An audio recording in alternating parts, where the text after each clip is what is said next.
Welcome, everybody, to the latest edition of the Bullpen with Adam the Bull, brought to you by Bet Rivers. Coming up on today's podcast, I go one-on-one. I go one-on-one like we're going to box. No, I chat one-on-one with the great Herm Edwards. You play to win the game.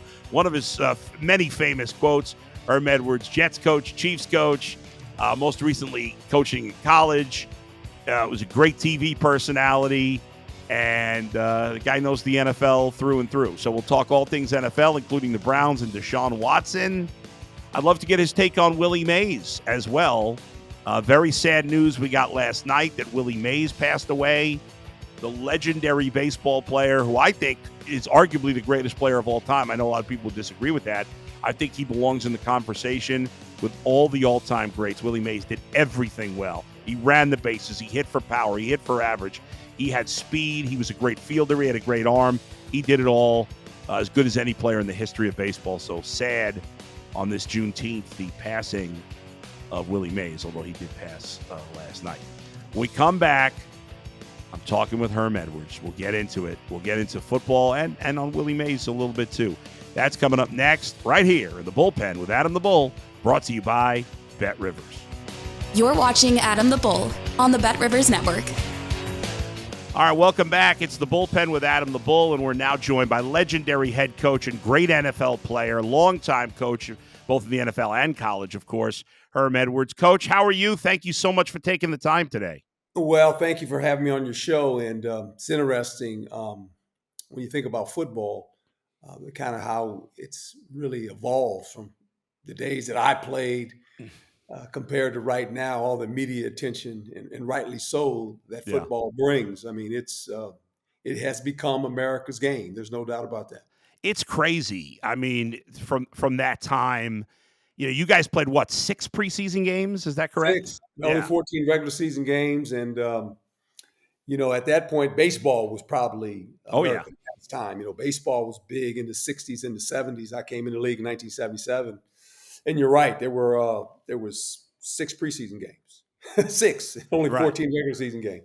And I feel like, when I first started following sports as a fan, I'm 53. So I guess the late 70s, early 80s. Yep. Like, we weren't talking much about football in the off season. I mean, again, you're talking more about it with social media. It's made everything different, but in the offseason, we never, because football, unlike baseball or even basketball, there were never a lot of trades. So it wasn't like you were following trades. There was no free agency, of course, in those days.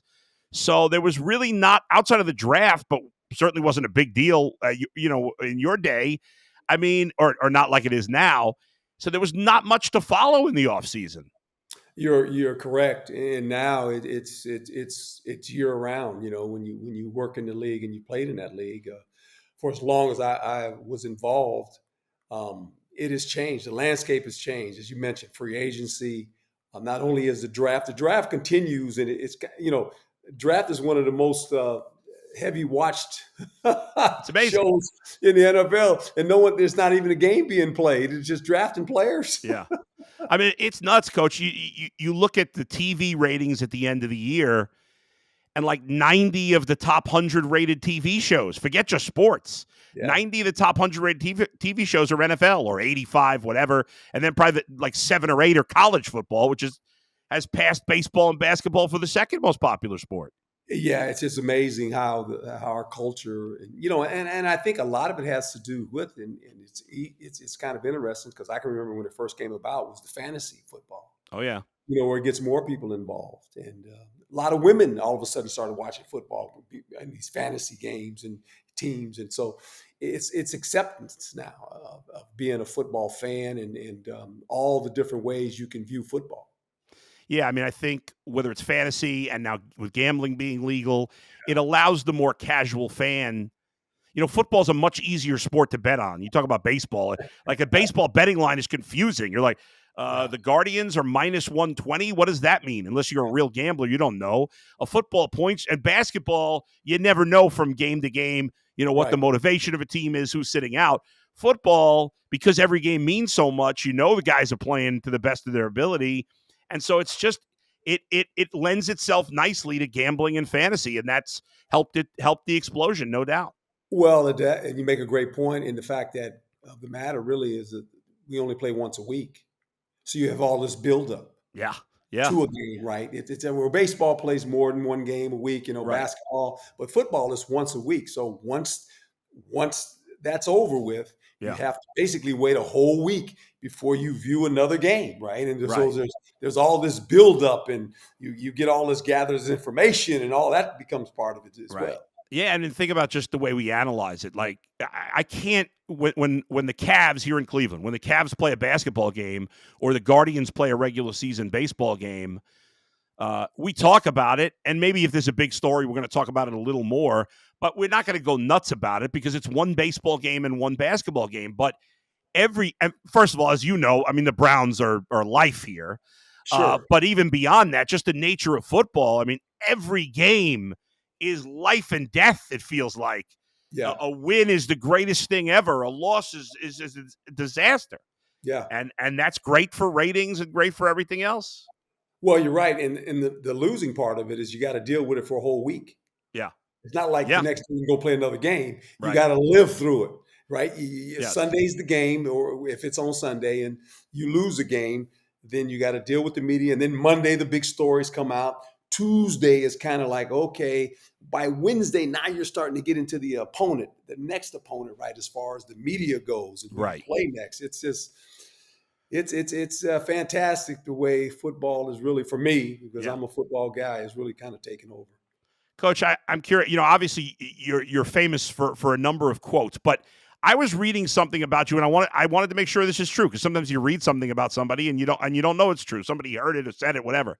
Is it true? And you've probably said it, and for some reason I hadn't heard it before.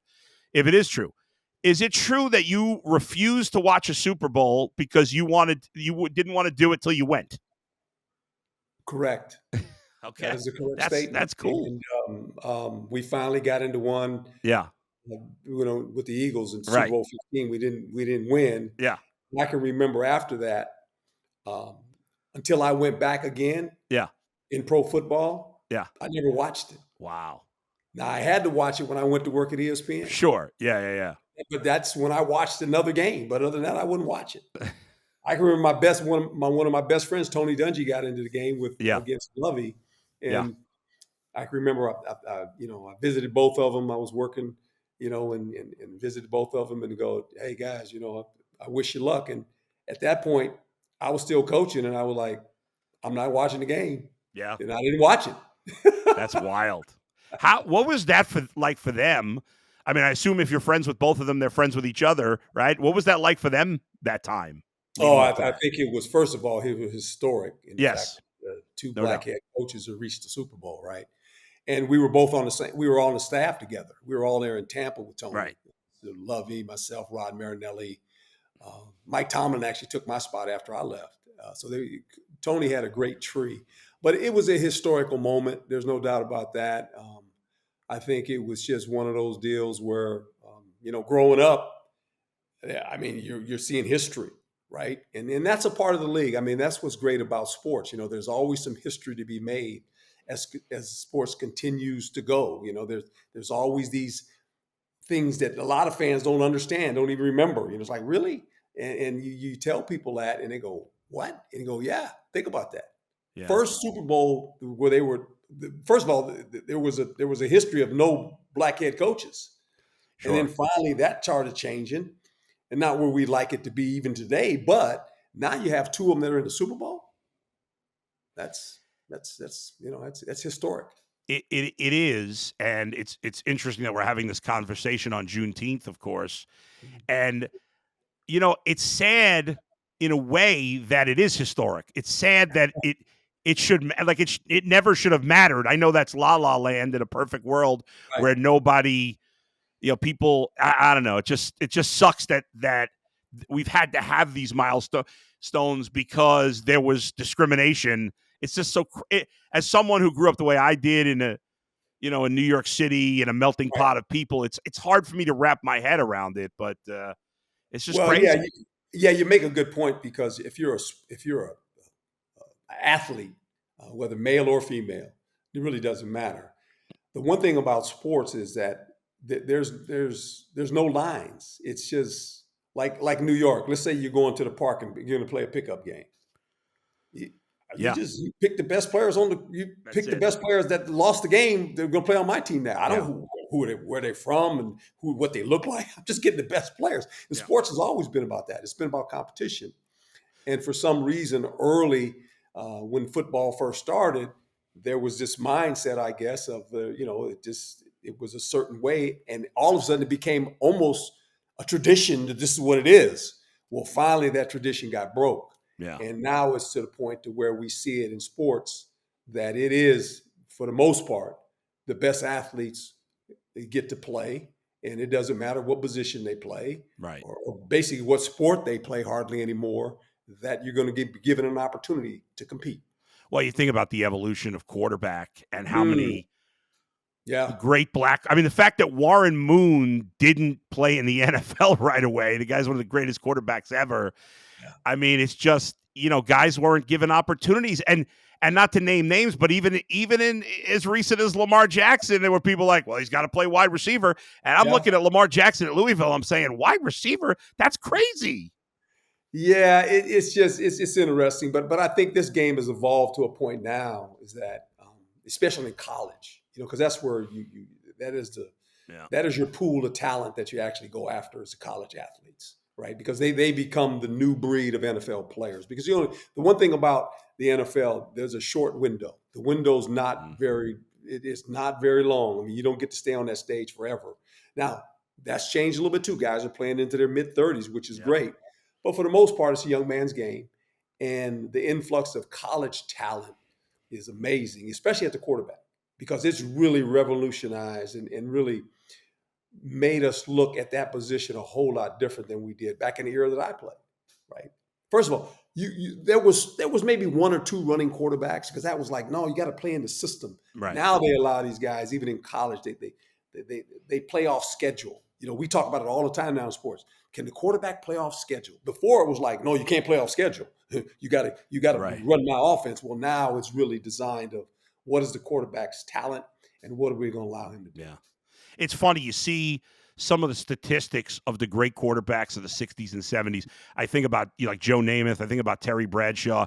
Yeah. You see those stats, those guys would have been benched now early in their careers. I mean, because they threw more. I want to say Bradshaw threw more interceptions and picks for a couple of years. And there was no patience. And obviously the defense could do a lot more in those days than they can't do now. But it is crazy. You look at their stats and they just don't compare. You can't even really compare them to guys from today. No, you're right. And I mean, you think about the passing game, where the passing game has evolved now, right? Compared to what it was in the era that I played, it was the running back era. Right. And now the running back in today's game is devalued a little bit, right? The runner's devalued. Yeah. The receivers now are starting to make the money along with the quarterback, the left tackle. They've taken the running back's money basically and given it to the quarterback. But now these receivers are starting to ascend, and their salaries are starting to get to a level where you're like, wow. It's kind of interesting. About a week ago or so, these defensive backs are starting to get paid because they got to cover these wideouts, right? And so it's become a game that's played on the perimeter where there's a lot of explosive plays. Why? Because fans don't want to see 6-3. That's boring. Right. Yeah, no doubt. It's boring, right? And you pay this quarterback so much money that now the burden really becomes on the quarterback even more so. And the fact he's getting paid all this money, you have to produce. You can't go out there and score 14 points. Right. That's not part of the deal anymore. Speaking of which, Coach, I want to transition to the Browns here. Sure. And I think the two biggest quarterback storylines this offseason, one's obviously Aaron Rodgers. He does and says crazy stuff, and he's 40 years old and coming off an injury. But for Cleveland, we know this Browns roster is certainly the best I've seen, at least the best since Bernie Kosar's era in terms of talent across the board and all the good players they had in those days. But at this point, I have no idea what to expect from Deshaun Watson. I know that when he played in Houston, I remember thinking this guy's the best quarterback not named Patrick Mahomes. And when the Browns traded for him, I was live on the air and I started celebrating. I was like, the Browns have a franchise quarterback for the first time in forever. It's settled. It's solved. Now, one thing that I didn't take into account, and I don't know how big a factor this is, only Deshaun Watson knows. the mental hurdles he's got to get over. No matter what you feel about the off-the-field stuff, whether you blame him, whether you don't blame him or not, doesn't matter. There are mental hurdles he's got to get over for that situation. People loved him. Now a lot of people hate him. And I think I ignored that. And add in the rust because he's just missed so many games that I just don't know. I don't know if that guy is still there. I'm hoping. But I think it's fair to question whether that great player we saw in Houston is still possible here in Cleveland. What do you think? Well, you mentioned the rust. He's played, 12 games out of 35 opportunities. Yeah. And now his record, he has a winning record actually when he's played. But he hasn't played. He hasn't been available. And that's the greatest thing about sports. Are you available? Yeah. And he has to be available. Now, with that being said, is he the same guy that he was in Houston? We're hoping so. Because, look, regardless if he plays for Cleveland, it doesn't matter who he plays for. We want quarterbacks to be successful because the game's better. Yeah. The game's better. Yes. When you watch it with your eyes, if you're a fan, when the quarterback can play good from both teams, you're going to get an exciting game. He has all the talent in the world. And you mentioned the group around him reminds me a lot of the group, and you mentioned it when Bernie was there. I'll take it back further than that. When Brian Sipe was there. Oh, yeah. Boy, they had some guys now. Yes, they did. That's the teams we played against. Brian Sipe and those guys. Yeah. I mean, Ozzie Newsome was the tight end. I mean, they had some guys now. They had a great running back. I mean, they were something, right? Yeah. And so you look at this team, the tight end position, right? The wide receiver position. Cooper's coming off an injury, but he's going to be fine. They went and got Judy now. I mean, they got the number one defense in the National Football League. They got a great defensive line. They got one of the best secondaries in the league. And won games last year with 5 different quarterbacks. Yep.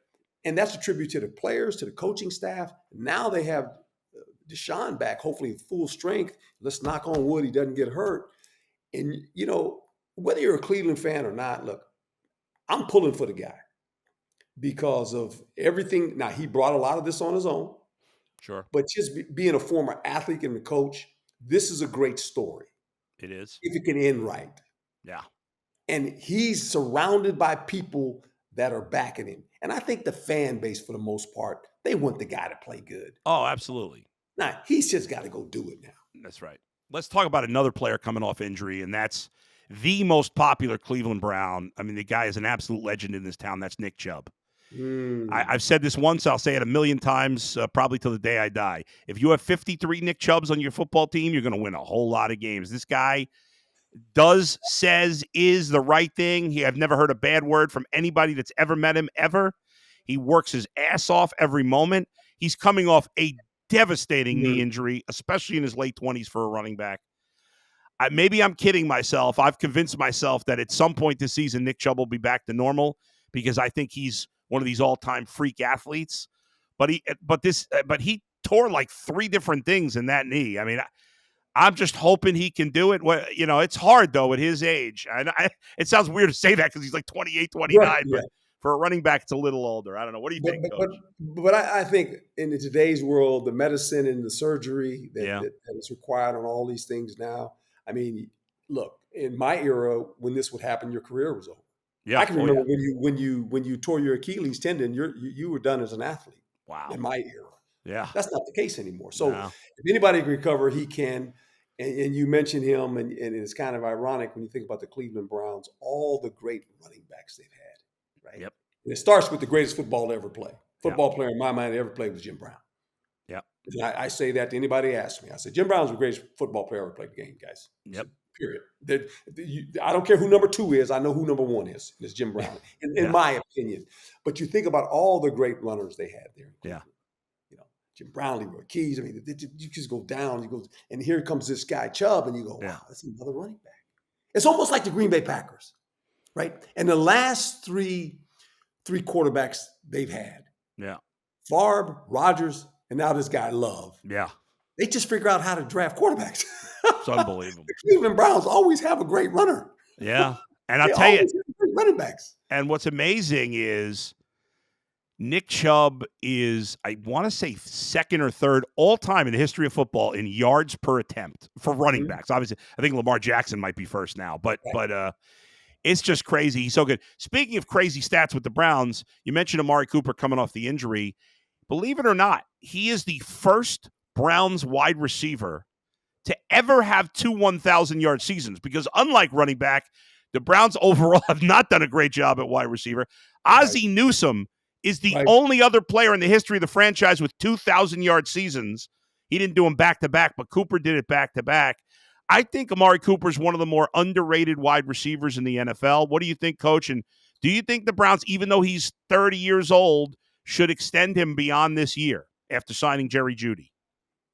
I do. I just think he's a staple of this offense. I mean, he is Mr. Reliable, and he just does all the little things that you need that are required to do. And I think he's good to have in the room with the young receivers, right? He's just good to have. He's a wealth of knowledge. He understands the game. He understands situational football probably better than anybody, right? And you got to have receivers like that are smart. A quarterback always wants a guy that has his experience. This is a great security blanket for Deshaun Watson to have Amari Cooper. When you need a play, Amari Cooper's going to come up with the play. When you need a critical first down, the game's not too big for Amari Cooper.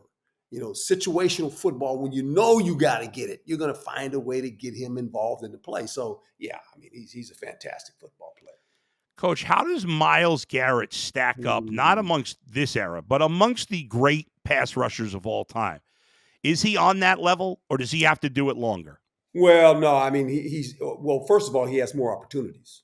That's true. In the eras back when Lawrence Taylor, now I'm not going to say he's Lawrence Taylor because nobody's Lawrence Taylor. That's what I'm saying too. I mean, sorry. There's a Jim Brown, there's a Lawrence Taylor. That's it. Okay, we can, and God bless. He passed away when Willie Mays. I mean, there's certain names you say. That's it. There's don't compare them because they're different. But he is really he's a game changer. He wrecks the football game. I mean, he's fun to watch. I mean, it's just, and they do a great job of moving him around. He's not in one set position, which he understands. The more he can move around, the more he can get the matchups he wants is important. And I think the greatness to all great players is the moment that the play needs to be made. There's a moment in games when you got to get it done. Yeah. He's going to get it done, right? It's just like, baseball. I mean, the best batter gets up to the plate and say, hey, man, you got to hit a home run, man. That's right.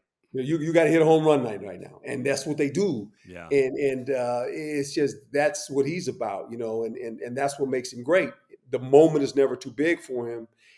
He embraces it. And then he ends up making plays. And that's what's great about the guy.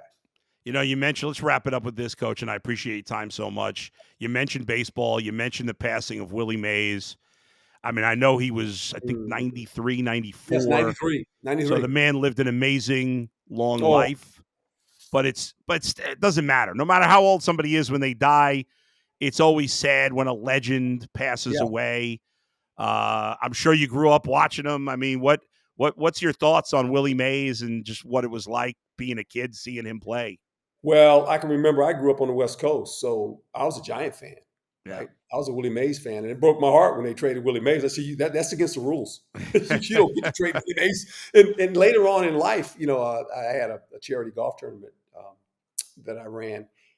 I met Willie. He came down and played in the golf tournament. Nice. Couldn't be as gracious, humble, was just one of the best guys you could ever be around. I mean, everything you read about him was true. I mean, he was personable, took time to take pictures, sign autographs, a whole 9 yards. I mean, just wonderful.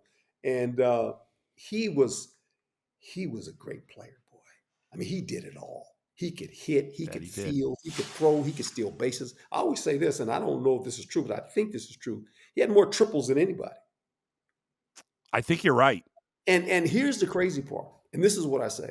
As great as Hank Aaron was, and Hank Aaron was fantastic, he played in San Francisco. Oh, yeah. The windiest stadium in America. Oh, yeah. And it was a big stadium. I mean, imagine if he played in a yard where the wind wasn't blowing, he might have beat Henry with home runs. I think you make an argument that Willie Mays is the greatest baseball player who's ever lived. I mean, there's certainly other guys you could argue, but I think he's in the conversation. If you take out the steroid guys, he's third all time in home runs. You talk about playing in San Francisco. I mean, that stadium was a disaster to hit home runs in. It was a big stadium too. Yeah. They brought it in something. The wind was always blowing. I was able to go to a game when I was young. I went to a game. That's the first time I was going to see Willie Mays. I was like, I'm going to see Willie Mays, man. And he missed almost, I believe, close to 2 seasons because of military service. Yeah, so was in the service. So I mean, but I mean, historically, the numbers aren't reflected on maybe the time he missed, and because of the conditions he played in. But when you say Willie Mays, if you're a person that grew up in the '60s, you go, hey, he was really, he was special. It's like, to me, I always say, you think about athletes, and I didn't know the man. But I watched the story, and this is what made me an athlete. I watched Jim Thorpe when Burt Lancaster played Jim Thorpe on television, right? And I watched this guy, and I didn't know who Jim Thorpe was. And I watched this movie, and I went, man, I said, I want to be like that guy growing up. I want to play all the sports, right? And I'm going to say, probably in my opinion, Jim Thorpe might have been the greatest athlete to ever play. What he was able to accomplish. No doubt. Coach, it's been such a pleasure having you on. Thank you so much for taking the time. I really appreciate it. My pleasure. Thank you. And let's go, Browns. It's time. Let's go. It's time to get going. Got to win that division this year, hopefully. Great division. It's a great division, too. Oh, man. Awesome stuff there with Herm Edwards. Great insight on the history of the NFL. Everything going on with the Browns right now, his thoughts about Deshaun Watson, the division, and, of course, his thoughts on Willie Mays, which were really touching as well. Amazing that he got to meet Willie Mays, of course. Thanks, everybody, for joining me. As always, make sure you subscribe to The Bullpen with Adam the Bull on YouTube or your favorite podcasting outlet. Please give a thumbs up when you can. Also, check out the Bet Rivers app. Do great. I mean, anything you want to bet. You want to bet parlays? Well, my parlay was terrible yesterday. I appreciate it. We'll get a good one on Friday. You want to bet on current games, futures, anything you're looking for, any sport you're looking for, we've got you covered at Bet Rivers. Thanks to Brian Monzo for producing and the great Herm Edwards for joining me. I'll talk to you tomorrow at 2 p.m. We're going live again on Thursday. Where else but right here in the Bullpen with Adam the Bull, brought to you by Bet Rivers. See you, everybody.